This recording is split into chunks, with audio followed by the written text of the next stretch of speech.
Ladies and gentlemen, we're moving on now to our second keynote of the day, and this one indeed is a masterclass, and let me tell you why. The life of a small and medium-sized business founder is anyway quite complex, right? There is immense competition, but there might be a case where you are inventing new products, you're finding a new customer, you're creating a new industry. Just imagine how difficult that is. किला फतेह करने जैसी बात है और हमारे जो अगले speaker हैं उन्होंने exactly यही किया है.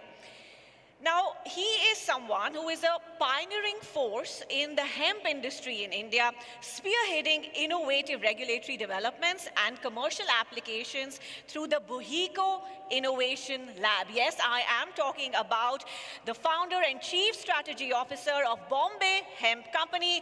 Please give it up for Jahan Peston Jamas.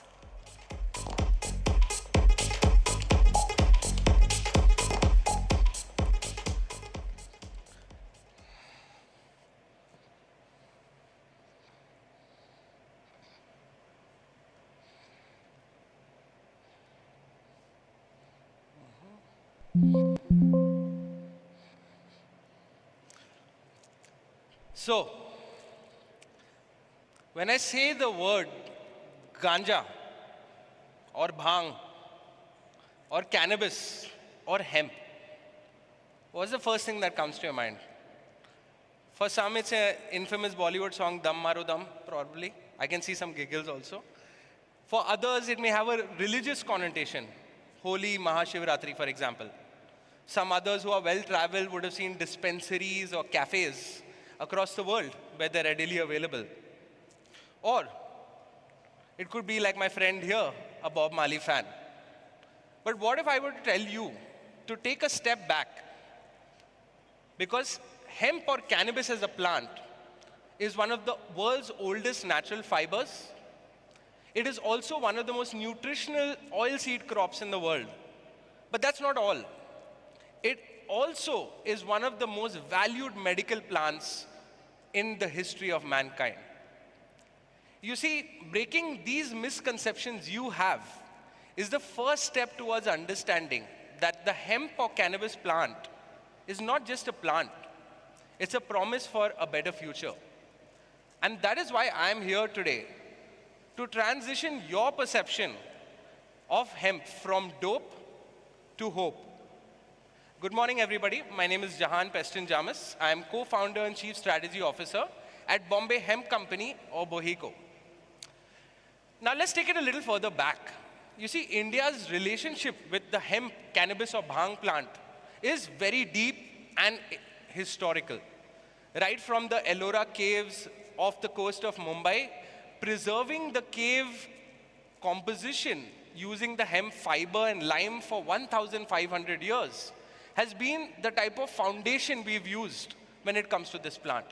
Or for that matter, many of you have tried Ayurveda therapies.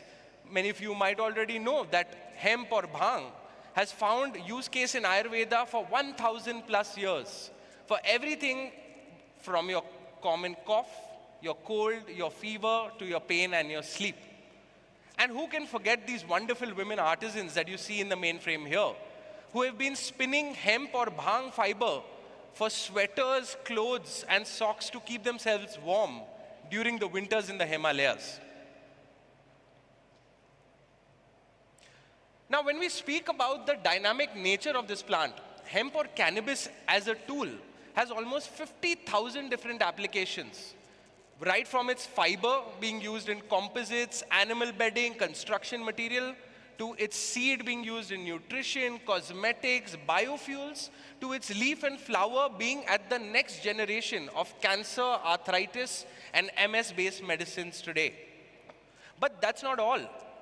From an agriculture point of view, which matters so much to us as a country like India, this plant is carbon sequestering.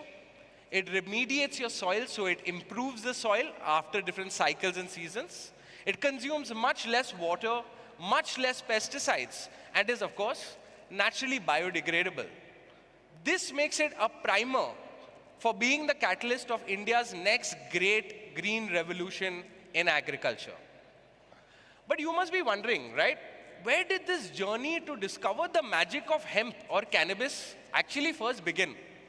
And it began in a similar circumstance to what you see in that photo. You see, all of us co-founders were in college together, and we used to engage in social enterprise projects, one of which was a solar electrification project called Project Chirag. Now, we went to the length and breadth of India, to rural communities in Rajasthan, Haryana, Punjab, Uttarakhand, Maharashtra. You name the state, we were there.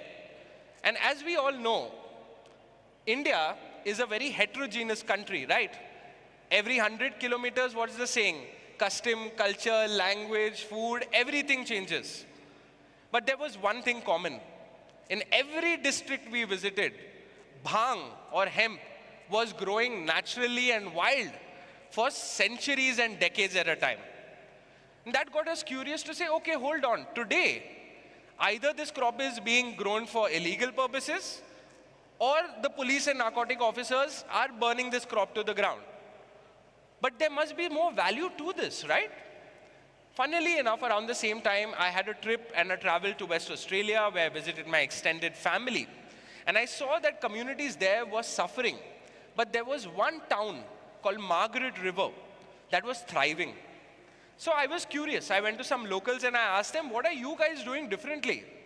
They said two things. We grow grapes for wine, and today Margaret River is one of the biggest wine counties in the world. And we grow hemp or cannabis for everything else. We make the surfboards from the fiber. We make our salads from the seed. We make our building material using the stalk of this plant. And we make our medicines from the flower. And that was my epiphany moment to say, this is a small town of 10,000 people in rural West Australia, where this plant never grew historically. But in India, we have been sitting on this gold mine, this green gold mine, for centuries and have done nothing about it. And now the time had come to really take a step and move forward.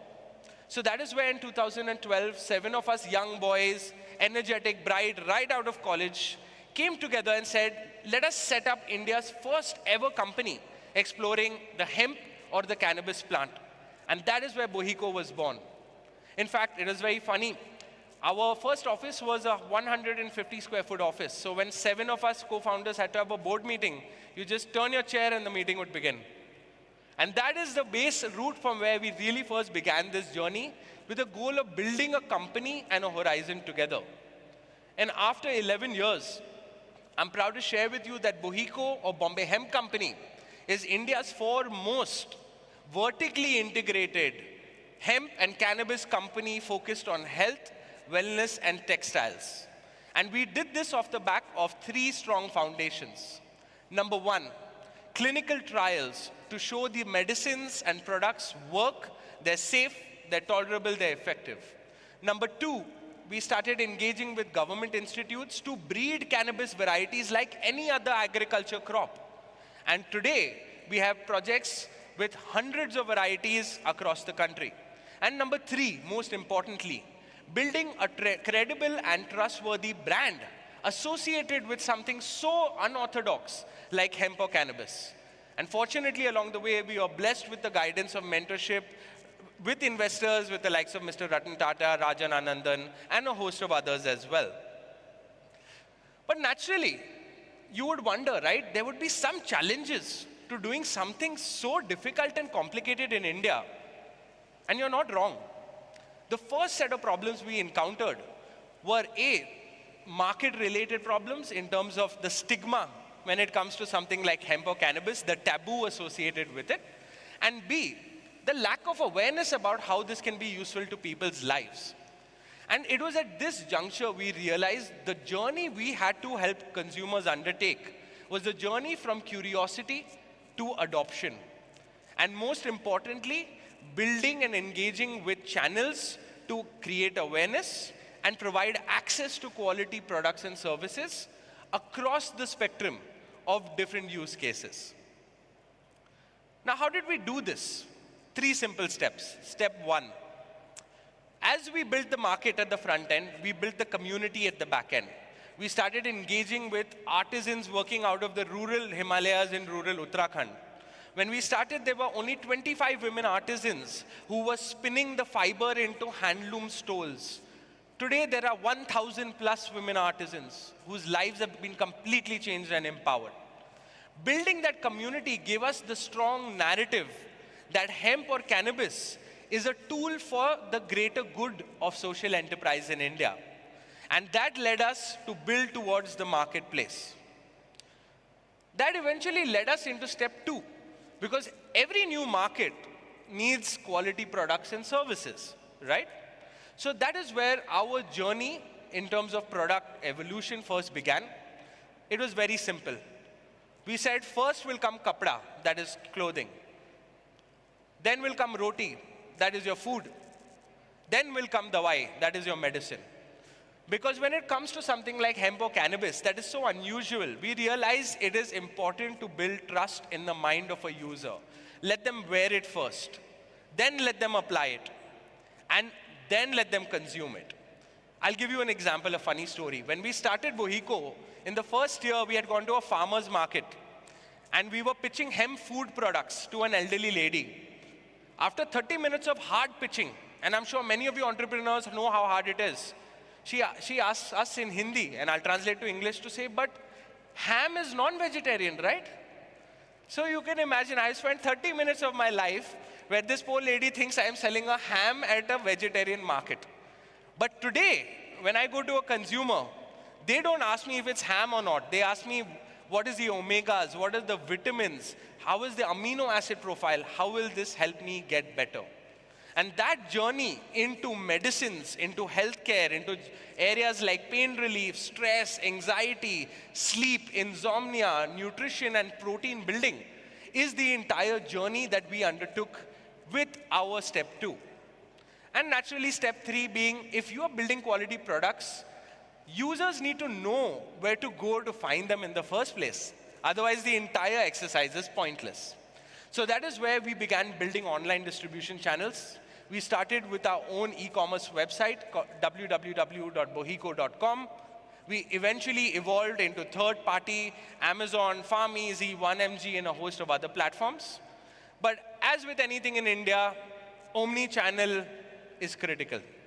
So we gradually evolved the journey to set up India's first offline medical cannabis clinics. We listed ourselves in 300 plus pharmacies and chemists, Wellness Forever, Noble Plus, Apana Chemists, front and center for solutions. And that's not all. We also built out a medico marketing team that engages with 1,000 plus doctors across the country who have been prescribing our products to all of their patients and their users for the last several years.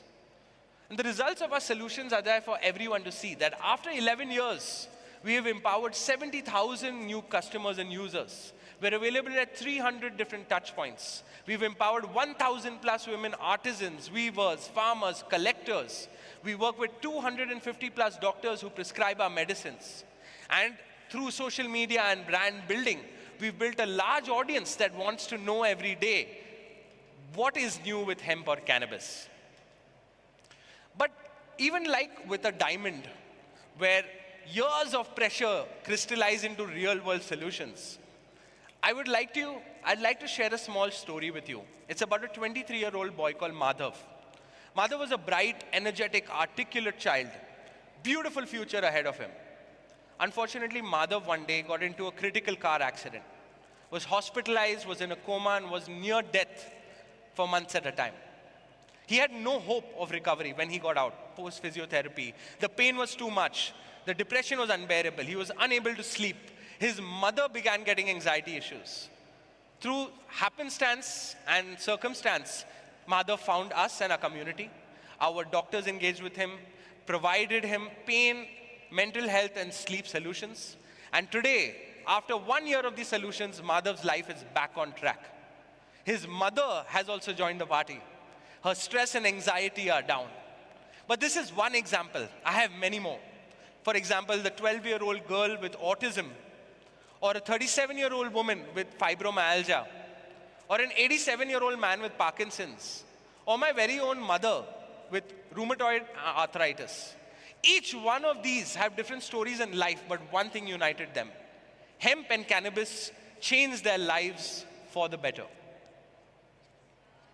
Now, on to something a little more, I would say, engaging and serious. Because one question must be in your head, Yaar, Jahan, how do you build a category or industry when your commodity that you are selling has a war being waged against it by governments?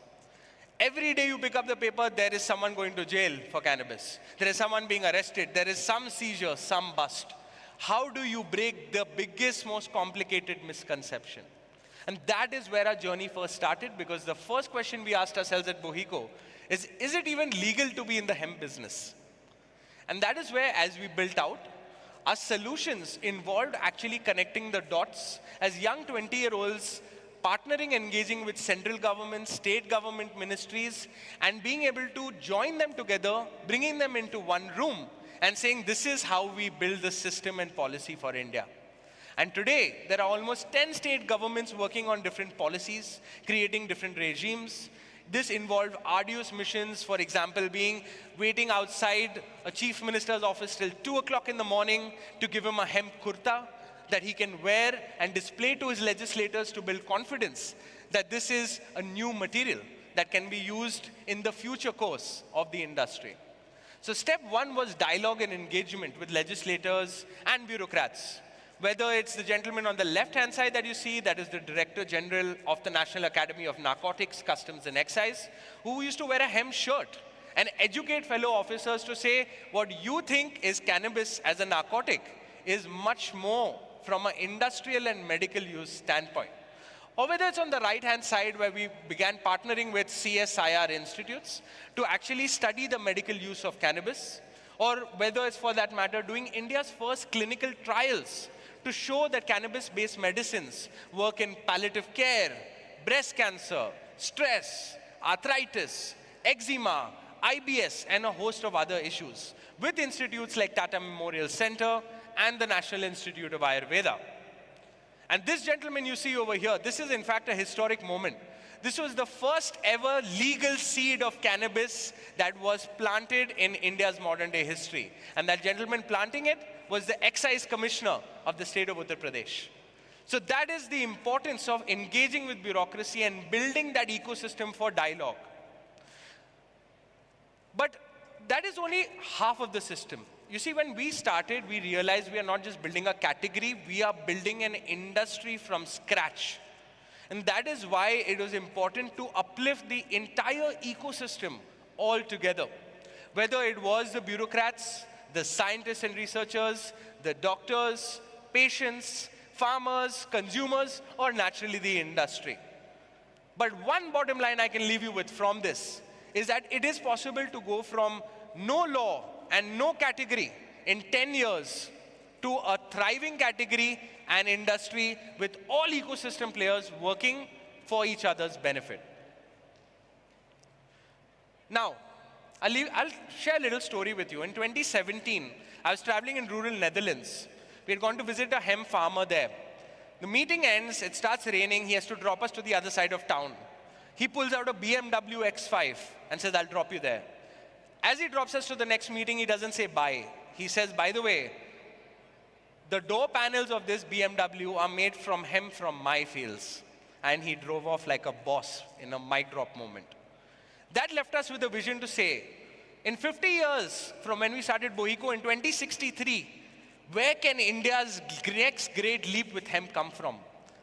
And I'd like you to imagine, as you wake up in the morning with your hemp-based bed sheets, you brush your teeth with hemp seed oil-based toothpaste.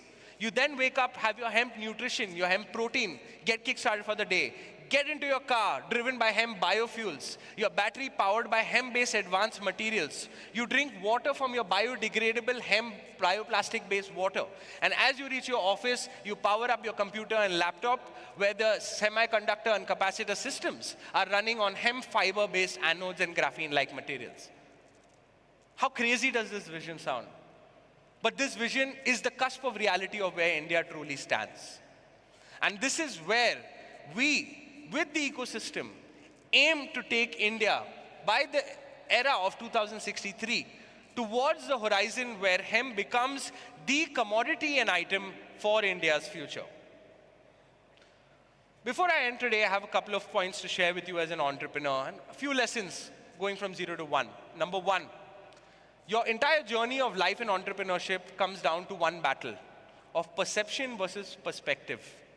Your perception of how your products, your services, and your quality versus the perspective that your user or consumer brings will always be vastly different. Your goal is to find the most common alignment, and that is the destiny of your journey as an SMB entrepreneur. Second lesson, content is king. Everyone has heard of this, right? Very common saying. But context is kingmaker. You see, your content could be the best content in the world, but if you don't time it right, you don't have the right emotions, the right empathy or compassion, your messaging and context will be completely lost in the wilderness. The third lesson is the important part is to look for hidden value in the things around you that you seem to ignore every day.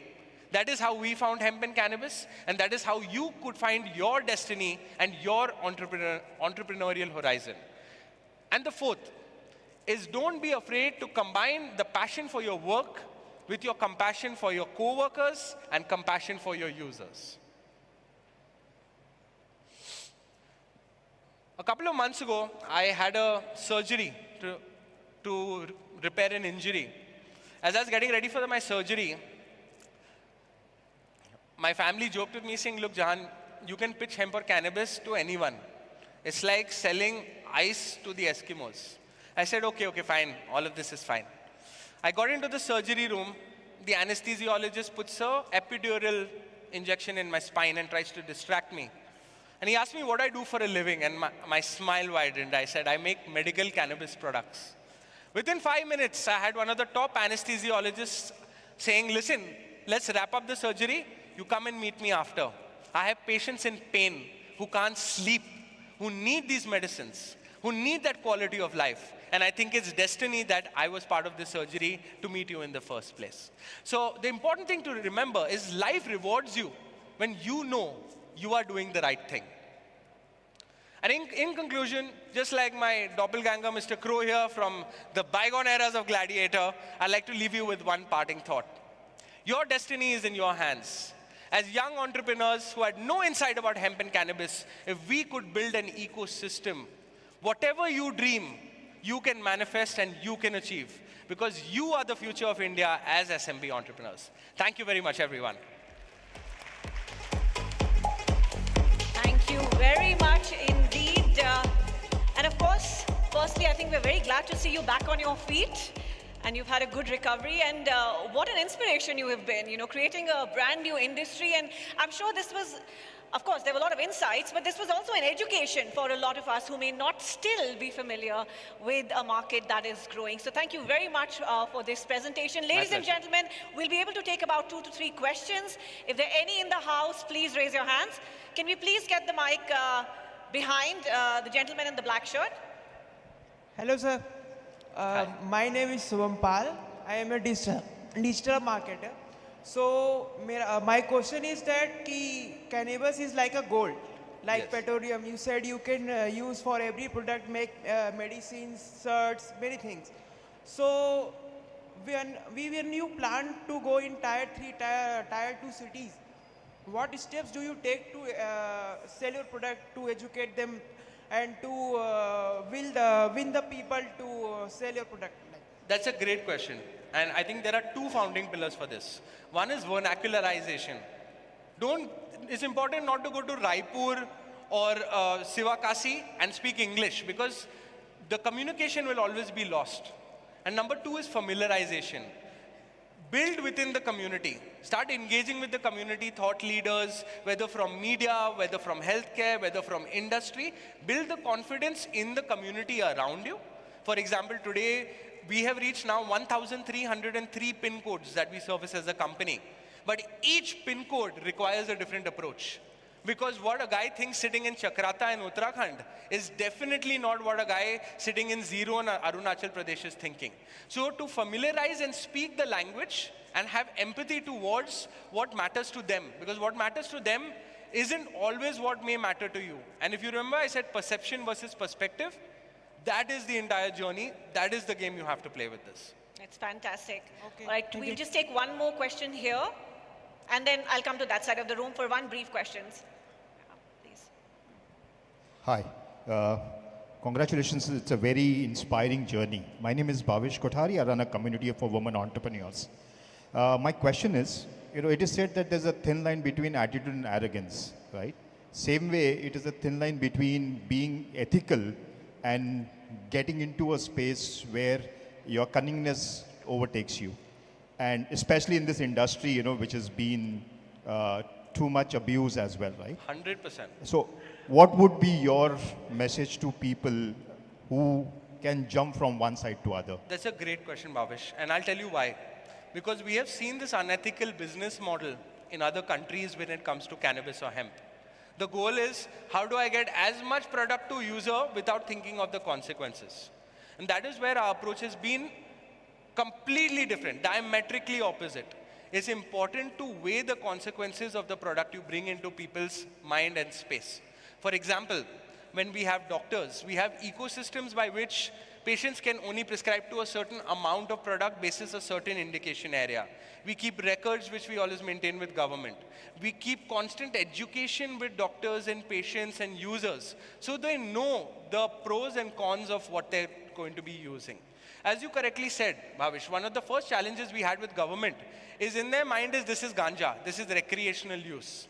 So it is about learning, unlearning and relearning what they thought they knew and building a sustainable foundation where the pillars were building income for farmers and artisans, building quality products for consumers and users in India, and having an ecosystem where people can trust it in terms of the solutions you are bringing, rather than just becoming dependent on the solutions you bring, allowing people that freedom of life choice and positive change. So a very good question. As you said, those unethical models are not what prevail in India, the goal being triple bottom line sustainability and that type of socio-economic impact. I hope that answers. Thanks. Just one final question, right? Hi, sir. So I wanted to know, sir, you have built the business in the industry where it is very difficult to in the start. Currently, it is you have grown so much, but in the start, it is very difficult for you. You have may face very challenges.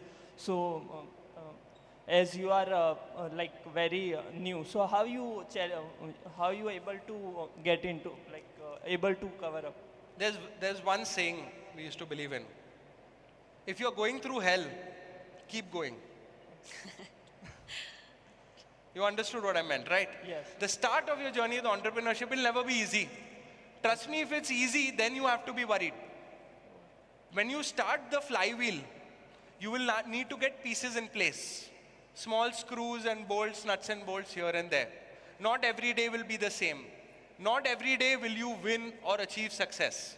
The days you don't achieve success are the days you learn something new. And most importantly, most of your journey of the first 3 years is 2 steps forward, 1 step backwards. That is why building a team is important, because when you are walking 2 steps forward together, you are covering incrementally more distance. And most importantly, always have an open forum within your founder pool, your senior management and your team to discuss ideas freely.